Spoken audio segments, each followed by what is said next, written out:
Evangelio según San Lucas. Mientras se dirigía a Jerusalén, Jesús pasaba a través de Samaria y Galilea. Al entrar en un poblado, le salieron al encuentro 10 leprosos que se detuvieron a distancia y empezaron a gritarle: «Jesús, Maestro, ten compasión de nosotros». Al verlos, Jesús les dijo: «Vayan a presentarse a los sacerdotes», y en el camino quedaron purificados. Uno de ellos, al comprobar que estaba curado, volvió atrás alabando a Dios en voz alta y se arrojó a los pies de Jesús con el rostro en tierra, dándole gracias. Era un samaritano. Jesús le dijo entonces: «¿Cómo? ¿No quedaron purificados los 10? Los otros 9, ¿dónde están?» Ninguno volvió a dar gracias a Dios, sino a este extranjero, y agregó: «Levántate y vete, tu fe te ha salvado». Hola amigos y amigas, podemos correr el riesgo de reducir el mensaje del Evangelio de hoy a una simple lección de buenos modales. Recordar que siempre tenemos que dar gracias a quienes nos ayudan. Es cierto que en la vida hay que ser agradecidos. Es lo primero que se nos enseña cuando somos pequeños.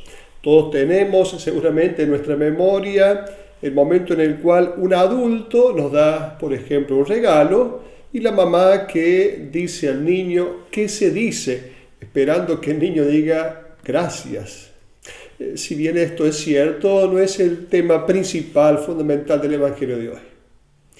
Había un dicho en tiempos de Jesús: 4 categorías de personas son como los muertos: los pobres, los leprosos, los ciegos y los que no tienen hijos. Jesús viene a decir a quienes habían institucionalizado en nombre de Dios la marginación de los leprosos, que es lo que Jesús viene a decirles: acaben con la religión que excluye, con la religión que juzga, que condena a personas impuras. Los leprosos no podían aproximarse a las aldeas, no podían acercarse a lugares habitados porque eran considerados impuros. Tenían que llevar un cartel que dijera «soy impuro», o en todo caso ir gritando por la calle «soy impuro». Todas las personas enfermas eran consideradas como personas castigadas por Dios, por los pecados. Pero la lepra era un símbolo del pecado mismo. La curación de la lepra era considerada como un milagro comparable a la resurrección de un muerto, y solo el Señor podía curar a un leproso. En primer lugar, el leproso debía expiar todos sus pecados que había cometido. Por eso los leprosos se sentían rechazados por todos, no solo por la gente, sino también por Dios. El leproso se sentía en un callejón sin salidas. Sabía que solo Dios podía curarlo, pero al mismo tiempo, por la mentalidad corriente del momento, pensaba que Dios lo estaba castigando con esa enfermedad por sus pecados. La lepra nos hace insensibles. El leproso no puede diferenciar el frío del calor, no diferencia una herida de una caricia. En este sentido, la lepra es el símbolo de nuestra situación de insensibilidad interior. Cuando a lo que es bueno le llamamos malo, cuando a lo malo le llamamos bueno, esa incapacidad de distinguir es señal de que en el corazón tenemos esta lepra. También nosotros podemos pensar esta insensibilidad en el sentido de no percepción, no capacidad de percepción de lo que sucede en el mundo que nos rodea. La lepra no nos deja percibir los gritos de dolor de la humanidad. Nos vamos convirtiendo en insensibles ante el sufrimiento que nos rodea. Finalmente, la lepra nos hace feos, nos hace irreconocibles, es la fealdad del pecado. Recordemos lo que Jesús dice en el capítulo 5 de San Mateo: así alumbre la luz que hay en ustedes delante de los hombres para que vean sus buenas obras, en realidad bellas, el texto original dice bellas obras, y glorifiquen al Padre que está en el cielo. Es la propuesta contraria del Evangelio. Este obrar bello del cual se nos habla en el Evangelio es señal de que Jesús nos está sanando de la lepra, mejor que nos dejamos sanar por Jesús. Nadie es puro. Todos llevamos en nuestra piel estos signos de muerte que solo la palabra de Cristo puede curar. Recordemos lo que Jesús dijo en la alegoría de la vida y los sarmientos en Juan 15. Ustedes ya están limpios por la palabra que yo les anuncié.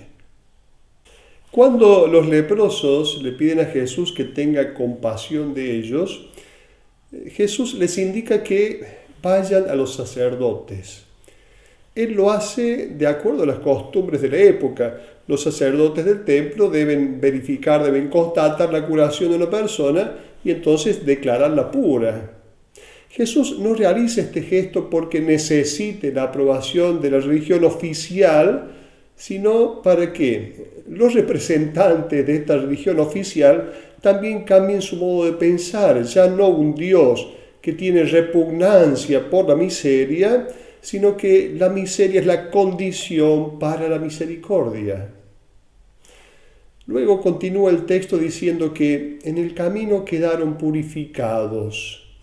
Este es un indicativo muy lindo, muy importante. Nuestra condición de hombres curados, diríamos nuestra curación, se da en el lento caminar de nuestra vida cotidiana, de nuestra historia cotidiana. Lo importante es caminar, no detenerse en inútiles y estériles sentimientos de culpa. La meta es el camino, recuerda la tradición taoísta. No se nos pide ser puros para acercarnos a Dios. Somos ya puros porque Dios habita en nosotros. La verdadera lepra, que es el pecado que nos condena a permanecer fuera de la vida verdadera, es la falta de confianza en Dios, imaginándolo como Padre patrón, imaginándolo a Él de esa manera, como juez castigador. En los demás, considerándolos como enemigos, o en nosotros mismos, considerándonos como quienes siempre nos equivocamos. Luego, un dato interesante del Evangelio, que los leprosos eran 10. El número 10 en la Biblia tiene un valor simbólico, indica la totalidad. Las manos tienen 10 dedos. El escritor del Evangelio nos quiere hacer ver que es la humanidad entera que está lejos de Dios, que necesita ser sanada por Jesús. Entre los leprosos que salen al encuentro de Jesús, hay seguramente galileos, judíos, samaritanos. En realidad nadie quiere estar cerca de un samaritano, pero en el caso del dolor están unidos por el mismo dolor. La conciencia de la común desgracia y sufrimiento hace amigos y hace entrar en fraternidad, en solidaridad. Hay situaciones de desventuras en las cuales todos quedamos afectados y deberemos aprovechar estas situaciones para abrirnos a la fraternidad. La pandemia que hemos vivido como humanidad, en muchos casos no llegó lamentablemente a ser aprovechada como mensaje de fraternidad. Por eso hoy podemos ver, ya finalizando esta pandemia, el surgimiento de una guerra, en la guerra entre Ucrania y Rusia, lo podemos ver. Quien se siente a sí mismo como leproso no se va a sentir superior, no va a juzgar, no va a poner distancia. La salvación puede llegar solamente junto con la salvación de los hermanos. Nadie se salva solo. Por último, el cuadro del samaritano que viene a dar gracias. Si entendemos esto como un reproche de parte de Jesús porque los demás no vinieron a agradecer, sería desdecir el mensaje mismo de Jesús, que siempre indica un amor gratuito, incondicional. El amor verdadero no espera agradecimiento. En primer lugar, hay que decir que el samaritano nunca iría a los sacerdotes del templo de Jerusalén por su propia condición de samaritano. En primer lugar, Lucas lo que quiere hacer es poner una vez más al samaritano como ejemplo, como lo hizo en la parábola del buen samaritano, así llamada el buen samaritano. Aquí también es un samaritano el que actúa del modo más adecuado. Los demás leprosos, que no eran samaritanos, también quedaron sanados, pero no dieron gloria a Dios. Es decir, no fueron capaces de ver la gloria de Dios en el amor sanador de Jesús. Sabemos que la palabra gloria quiere decir peso, consistencia, densidad. En el Antiguo Testamento, la gloria de Dios era el despliegue de su poder.